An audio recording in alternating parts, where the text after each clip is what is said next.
ओम नमो भगवते वासुदेवाय। स्वागत है आप सभी का हमारे चैनल पर।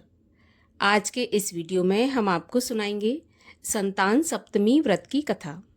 संतान सप्तमी का व्रत संतान प्राप्ति के लिए, संतान की उन्नति के लिए, दीर्घ आयु के लिए किया जाने वाला व्रत है, जिसे भाद्रपद मास के शुक्ल पक्ष की सप्तमी तिथि के दिन किया जाता है।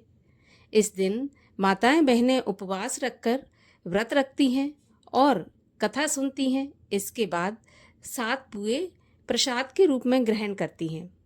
तो अगर आपने व्रत रखा है तो बहुत ही अच्छी बात है। अगर नहीं भी रखा तो भी कथा अवश्य सुननी चाहिए। कथा सुनने से भी व्रत का पुण्य फल प्राप्त होता है। पूर्ण रूप से ना सही, आंशिक रूप से सही, लेकिन पुण्य अवश्य प्राप्त होता है। तो कथा तो ज़रूर सुनना चाहिए। तो आज की वीडियो में हम आपको संतान सप्तमी व्रत की कथा सुना रहे हैं, लेकिन उससे पहले आपसे आग्रह है कि अगर आपने अभी तक हमारे चैनल को सब्सक्राइब नहीं किया है, पहली बार चैनल पर आए हैं, तो चैनल को सब्सक्राइब करके बेल आइकन पर क्लिक अवश्य कर लीजिए। और अगर आज की कथा आपको अच्छी लगे तो लाइक ज़रूर कीजिए, क्योंकि आपके लाइक से ही हमें ये पता चलता है कि आपको हमारा वीडियो पसंद आया। तो चलिए अब हम शुरू करते हैं संतान सप्तमी व्रत की कथा। एक दिन महाराज युधिष्ठिर ने भगवान श्री कृष्ण से कहा कि प्रभु, ऐसा कोई उत्तम व्रत बताइए जिसके प्रभाव से मनुष्य सांसारिक दुख क्लेशों से दूर हो करके पुत्र एवं पुत्रवान हो। ऐसा सुनकर भगवान बोले, राजन, तुमने बड़ा ही उत्तम प्रश्न किया है। मैं तुमको एक पौराणिक इतिहास सुनाता हूँ, सो ध्यान पूर्वक सुनो। एक समय की बात है, लोमस ऋषि ब्रजराज की मथुरापुरी में वसुदेव और देवकी के घर आए। ऋषि राज को आया हुआ जानकर दोनों ही बड़े प्रसन्न हुए और उनको उत्तम आसन पर बैठाकर उनकी अनेक प्रकार से वंदना और सत्कार किया। फिर मुनि के चरणोदक से अपने घर और शरीर को पवित्र किया। मुनिवर प्रसन्न होकर उनको कथा सुनाने लगे। कथा को कहते कहते लोमश ऋषि ने कहा कि देवकी, दुष्ट दुराचारी पापी कंस ने तुम्हारे कई पुत्र मार डाले, जिसके कारण मन भी अत्यंत दुखी है। इसी प्रकार राजा नहुष की पत्नी चंद्रमुखी भी दुखी रहा करती थी, परंतु उसने संतान सप्तमी का व्रत विधि पूर्वक किया, जिसके प्रभाव से उसको संतान का सुख प्राप्त हुआ। ऐसा सुनकर देवकी ने हाथ जोड़कर मुनिवर से कहा कि हे ऋषिराज, कृपा करके रानी चंद्रमुखी का सारा वृत्तांत और इस व्रत का विधान विस्तार पूर्वक बताइए, जिससे मैं भी इस दुख से छुटकारा पाऊं। तब लोमस ऋषि ने कहा कि हे देवकी, अयोध्या के राजा नहुष थे। उनकी पत्नी चंद्रमुखी अत्यंत सुंदरी थी। उस नगर में विष्णुगुप्त नाम का एक ब्राह्मण भी रहता था। उसकी पत्नी का नाम था भद्रमुखी और वह भी अत्यंत रूपवान और सुंदरी थी। रानी और ब्राह्मणी में अत्यंत प्रेम था। एक दिन वे दोनों सरयू नदी में स्नान करने के लिए गईं। वहां पर उन्होंने देखा कि बहुत सी स्त्रियां सरयू नदी में स्नान करके निर्मल वस्त्र पहनकर मंडप में भगवान श्री शंकर जी और पार्वती जी की मूर्ति स्थापित करके उनकी पूजा कर रही थी। रानी और ब्राह्मणी ने ऐसा देखकर उन स्त्रियों से पूछा कि बहनों, ये तुम किस देवता का और किस कारण से पूजन व्रत आदि कर रही हो?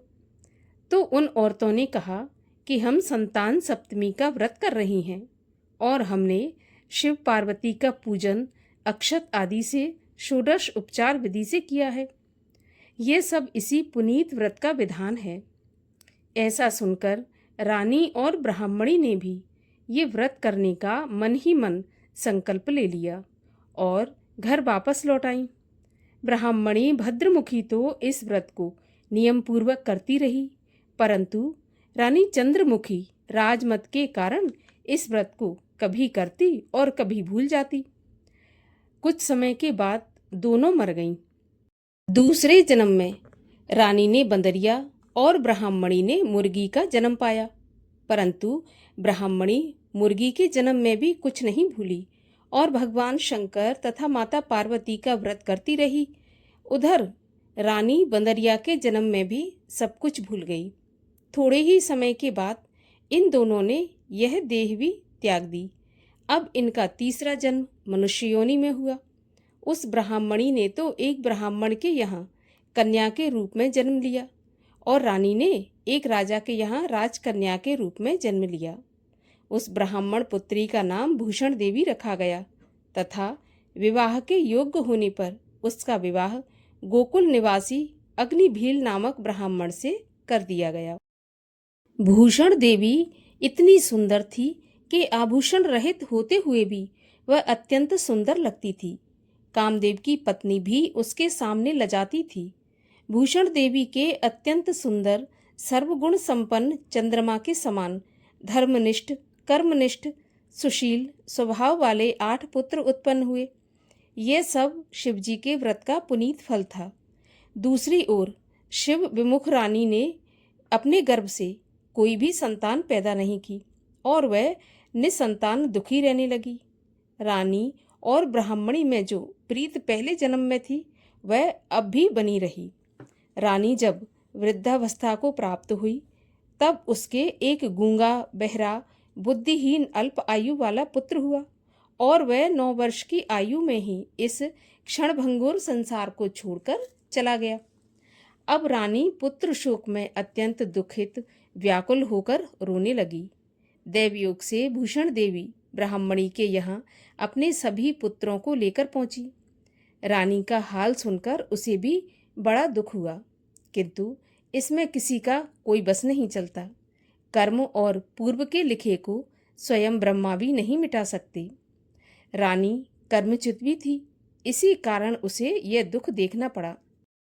इधर रानी उस ब्राह्मणी के इस वैभव और 8 पुत्रों को देखकर मन ही मन उससे ईर्ष्या करने लगी तथा उसके मन में पाप उत्पन्न हो गया। उस ब्राह्मणी ने रानी के संताप को दूर करने के लिए अपने 8 पुत्रों को रानी के पास छोड़ दिया।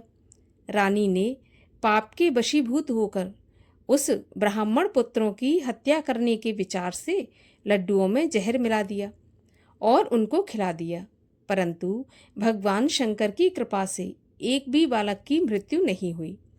ऐसा देखकर रानी बड़ी आश्चर्यचकित हो गई और रहस्य का पता लगाने की मन में ठान ली।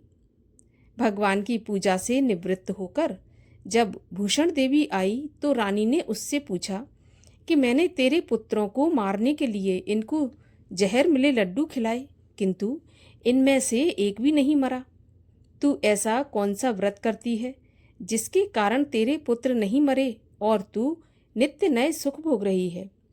तू बड़ी सौभाग्यशाली है। इसका भेद मुझे निष्कपट होकर समझा।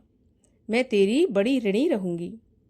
रानी के ऐसे दीन वचन सुनकर ब्राह्मणी बोली, हे रानी, तुमको मैं पूर्व जन्म का हाल बताती हूँ, सो ध्यान से सुनना। पहले जन्म में तुम नहुष की पत्नी थी। तुम्हारा नाम चंद्रमुखी था और मेरा भद्रमुखी था और हम तुम दोनों अयोध्या में रहते थे। हम दोनों में बड़ी प्रीति थी। एक दिन हम दोनों सरयू में स्नान को गई। वहाँ पर दूसरी औरतों को संतान सप्तमी का उपवास करते, शिव पूजन करते देखा तो हम तुम दोनों ने इस व्रत को करने का संकल्प लिया, लेकिन तुम राजमद के कारण सब भूल गईं और तुम्हें झूठ बोलने का दोष लगा, जिसे तुम आज भी भोग रही हो। मैंने इस व्रत को नियम पूर्वक किया और आज भी करती हूँ। दूसरे जन्म में तुमने बंदरिया का जन्म लिया और मुझे मुर्गी की योनि मिली। भगवान शंकर की कृपा से इस व्रत के प्रभाव से मैं इस जन्म में भी कुछ नहीं भूली और निरंतर उस व्रत को नियम के अनुसार करती रही। तुम इस संकल्प को इस जन्म में भी भूल गई।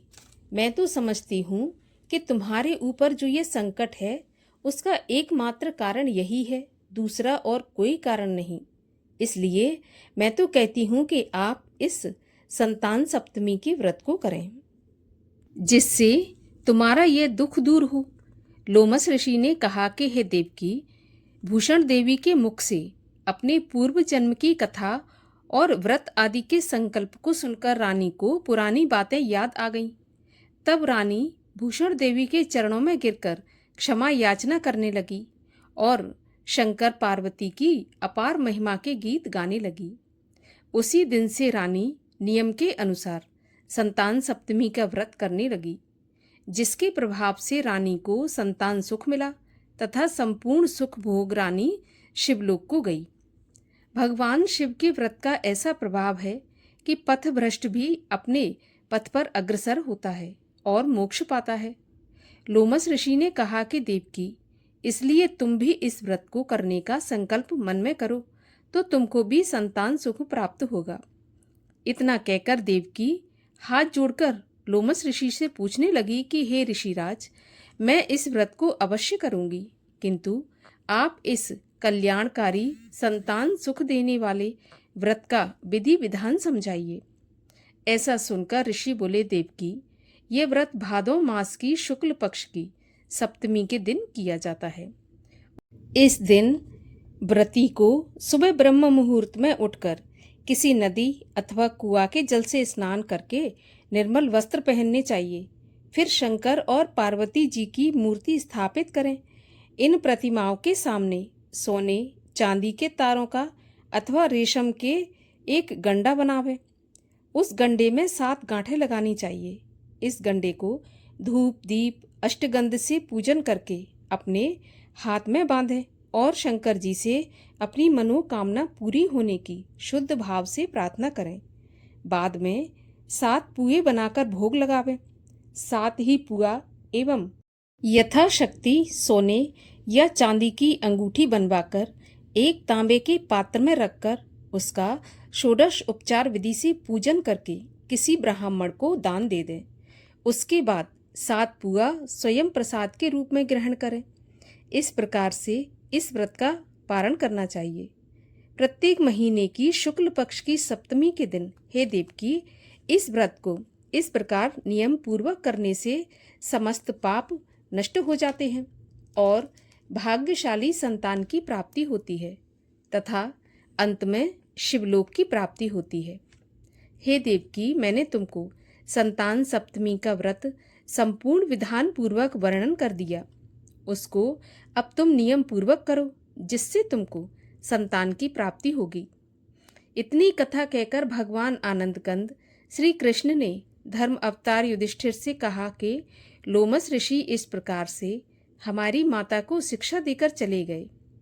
ऋषि के कथन के अनुसार हमारी माता देवकी ने इस व्रत को नियम के अनुसार किया, जिसके प्रभाव से हम उत्पन्न हुए।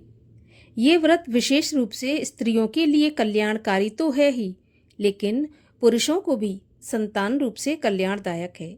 संतान का सुख देने वाला, पापों का नाश करने वाला ये सबसे उत्तम व्रत है। इसको हर प्राणी स्वयं भी करे तथा दूसरों से भी करावे। नियम पूर्वक जो इस व्रत को करता है और भगवान शंकर और पार्वती की सच्चे मन से आराधना करता है, वह निश्चित ही अमर यश को प्राप्त करके अंत में शिवलोक को प्राप्त होता है। बोलिए भगवान शिव शंकर महादेव की जय।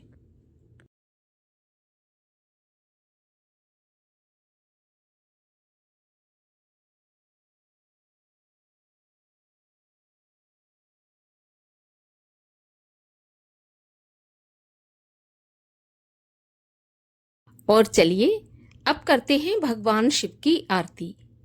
ओम जय शिव ओमकारा स्वामी हर शिव ओमकारा ब्रह्मा विष्णु सदा शिव अर्धांगी धारा। ओम जय शिव ओमकारा एकानन चतुरानन पंचानन राजे हंसासन गरुणासन वृषवाहन साजे। ओम जय शिव ओमकारा दो भुज चार चतुर्भुज 10 भुज ते सोहे तीनहु रूप निरखता त्रिभुवन मन मोहे। ओम जय शिव ओमकारा अक्षमाला बनमाला मुंडमाला धारी चंदन मृग मद सोहे भोले शुभकारी। ओम जय शिव ओमकारा।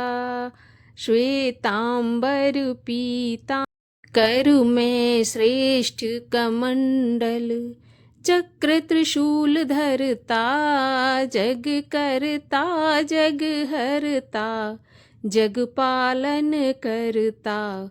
ओम जय शिव ओमकारा। ब्रह्मा विष्णु सदा शिव जानत अविवेका प्रणवाक्षर के मध्य ये तीनों एका। ओम जय शिव ओमकारा।